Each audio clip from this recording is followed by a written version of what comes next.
Assalamu alaikum viewers. My name is Zishan Akbar, and today we are going to discuss the second chapter, that is literature review. Whenever you are writing a research proposal, the second chapter you will face is the literature review. This is a crucial chapter of your research proposal. If you are able to evaluate this chapter effectively, then you will be able to propose your topic accurately, concisely, and consistently. If your literature review is not effective, then it means that your whole research will be bogus. So your proposal may be rejected at the later stages because this is the chapter which will decide the future of your research. So before proceeding to the lecture, I would like to request you to kindly subscribe my channel and press the bell icon. And if you like my videos, so kindly recommend my channel or my videos to other others as well. Thank you very much. Let's start with the video. So basically, what is the literature review? So, what should we include the literature review? So, first of all, is the identification of the research topic. And the second, so first of all, we will identify the research topic relevant to our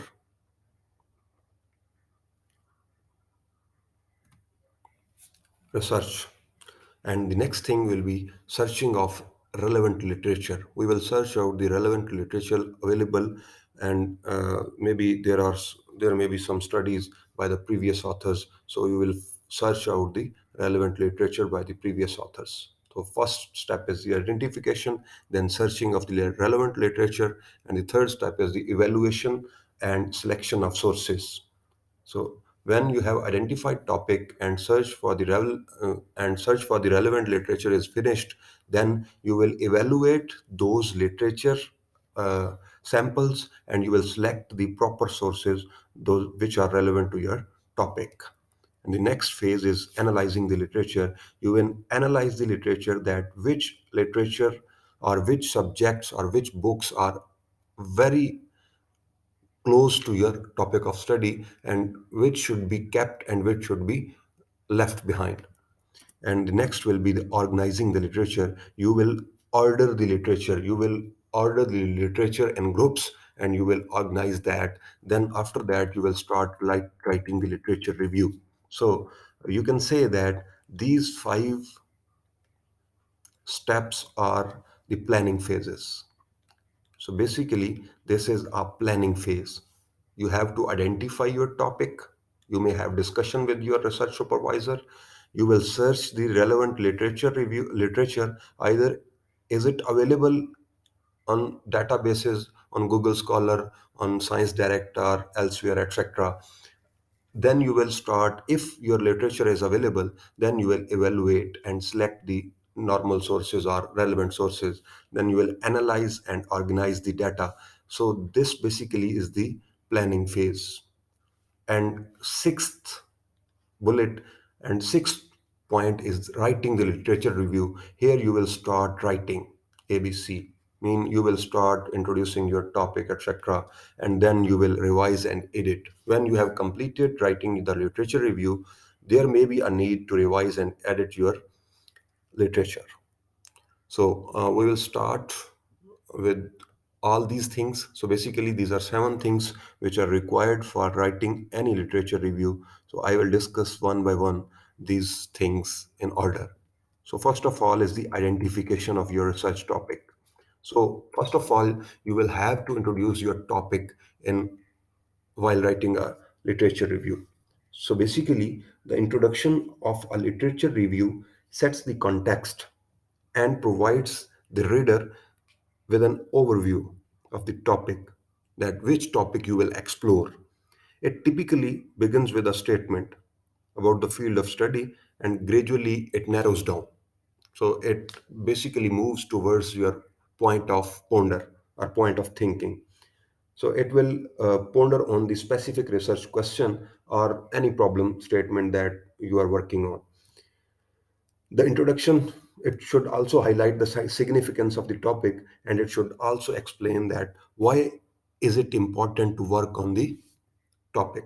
So the second thing you will be doing while identifying your topic is the research question.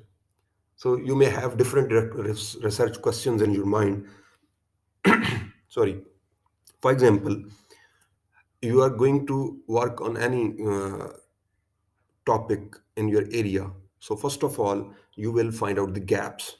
So your first question will be, what are the gaps in the existing literature on a topic? I mean, what are the gaps on your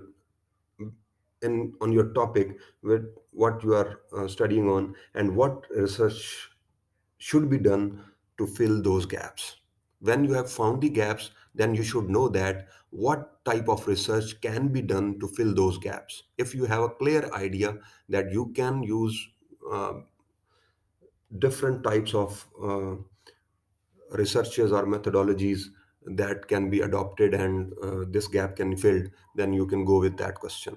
And then you will check what are the strengths and limitations of the existing literature on a topic. If your topic is not covered by the different researchers or previous researchers, then you can go with that question. And the third question, that maybe these are simple just examples of some questions. You may have different type of questions, but they will be relevant. So basically these are the most critical questions in any research proposal. So the third question is that what are the different theoretical approaches that have been used by the previous authors to study any topic, and how these approaches have influenced the research findings. Either these approaches have been beneficial. Let us suppose that a research is done by any author who is A, and he adopted a research methodology or a theoretical approach X, and he found that the results were negative. Means this research methodology was unsuccessful. So you will not adopt that methodology. You will reject that, and you will find out any other source, and you will check the theoretical approach. Either that theoretical approach is positive or not. So basically, you will adopt the positive theoretical approaches. So these approaches are should must be positive. If they are positive, then they will obviously give some positive results at the end of your research. So next thing is the relevant literature. So basically, you have to find out the literature relevant to your topic through research. You may find your uh, relevant literature on Google Scholar. You can find it on Science Direct. You can find it on Elsewhere or any other publisher or the website of any journal. You may find it as ASCE or any other website or journal website or publisher website or Google Scholar. You can find it on any search engine. So these sources are this relevant literature, may be books, they may be journal articles, they may be academic papers, but you should keep one thing in mind, that these sources, so relevant literature is basically a source for you to write down the previous literature. So these sources should have some qualities.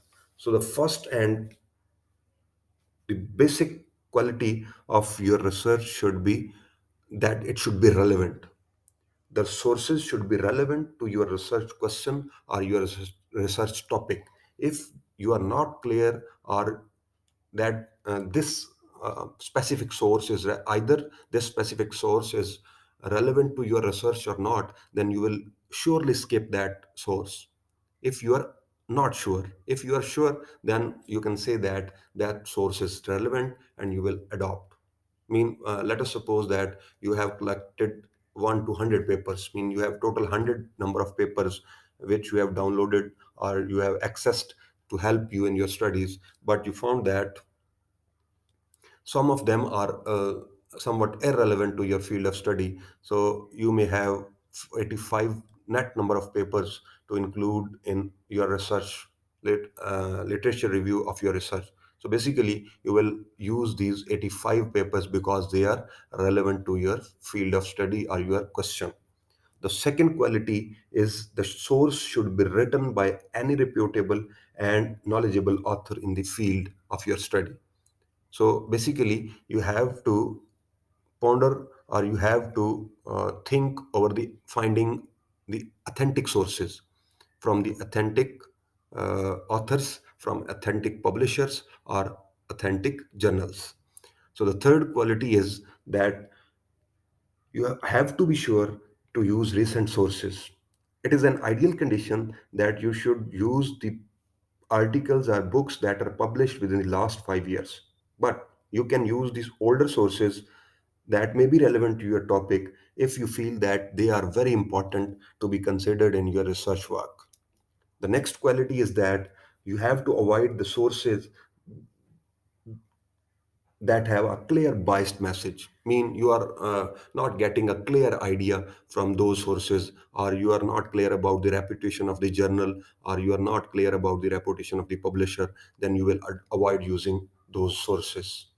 So the next property that a source or any research article or book or a research paper have, that it should have acceptable research methods. Mean if any author is using any type of software, so that software should be fully functional.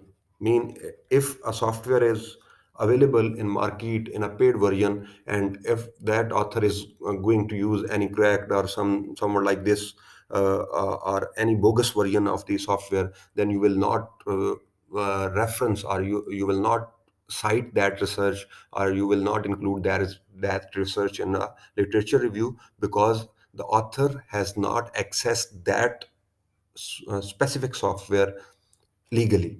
So that research is basically illegal. You had to skip that research. So the next characteristic, and the last and the foremost characteristic, is that the sources should be publisher in reputable journal, or books should be credible. An ideal condition is that they should have been peer reviewed by expert in the specific field of study. It means that if you are going to access any research paper, and you find that that research paper is not reviewed by any expert of the field, or simply you can say that that paper is not published by any credible or authentic journal, then you will surely leave that paper. You will not include that paper in your literature review, because that divert your direction of study. So the next step, after finding out the sources, the next step is the analysis. Basically, in this step, you will analyze and synthesize. The first thing is the analysis.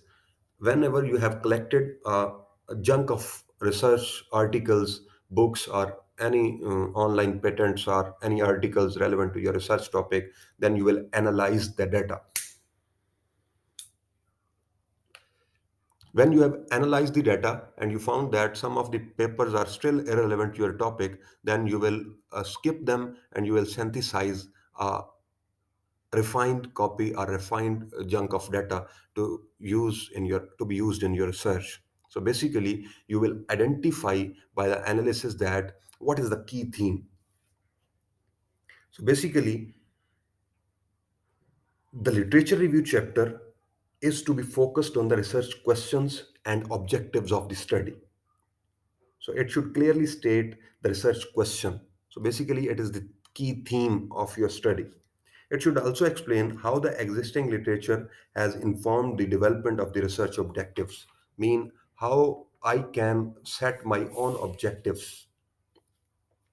So basically, you have to evaluate the trends in your research area by studying or analyzing various research papers or books or patents or any article.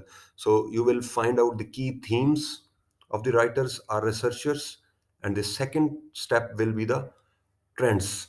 You will find out the trends of the researchers, that in what direction they are going to abstract knowledge in that specific field of study. And the last thing will be finding out the gaps.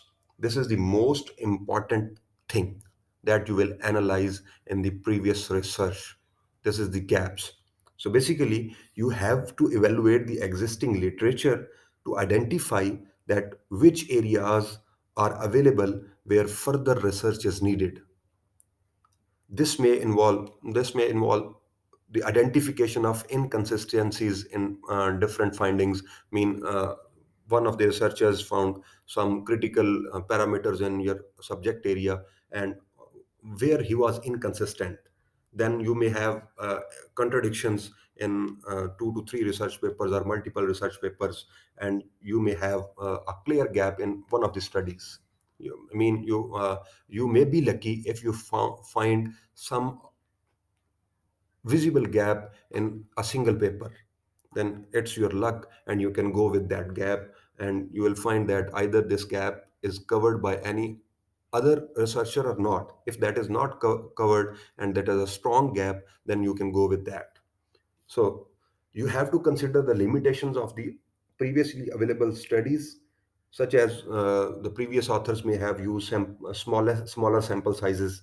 They may have used limited geographic scope of the data, and they may have a narrow focus according to their brains. So you have to summarize the research gaps you have identified in the existing literature, and you will find out which gap is the effective. So basically you may find 5 gaps. You may find 5 gaps in the present literature, and you will prioritize them. You will write 1, 2, 3, 4, and 5, and you found that this gap is the most effective. You cannot work at a time at these 5 things. You may work on 1 or 2 things, so you will adopt this 1 and 2 for your present research. So now, from now onwards, you will discuss only these 2 things, that I will consider these 2 gaps in my research study. So this is the important part. This is the crucial part of any research project. If you are unable to find the gaps in the present strategy or present literature, then you will not be able to sort the your research question. So next step is the organization of your literature. So basically you will group the sources. You have found 80 or 85 or 100 papers, and you found that I need to group different sources.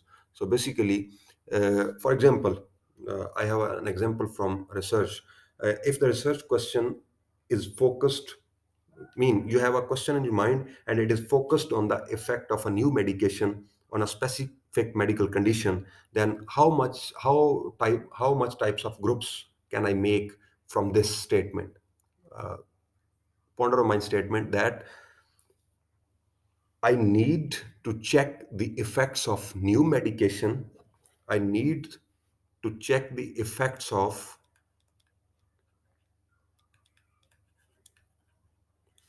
new medication on specific medical condition. So, how many types of themes or questions can I prepare? So, the first question here will be medical conditions, mean that specific medical condition and its symptoms. Whenever I will use this medication on a medical specific medical condition patient, and what symptoms should I avoid? Mean what will be the symptoms in a specific medical condition patient that I will not use this medication? So my first question is that my first question may be in this area. According to my knowledge, the question may be the medical condition and its symptoms. The second question, the history of treatment for the medical condition. Now I have related, in previous case I have related medical condition with symptoms for this specific medication, and in next case I have linked the history of treatment for this medical condition. So I will check the medical condition of the patient according to history of treatment. Either I have used a same type of medication for this medical condition patient in past or not. If not, then I will go with this medical treatment and will check the medical condition of the patient after medication. And the next question is that the new medication, if a new medication is provided to the patient, then what will be the pharmacological properties of that medication? So simply, this can be understood by the medical students.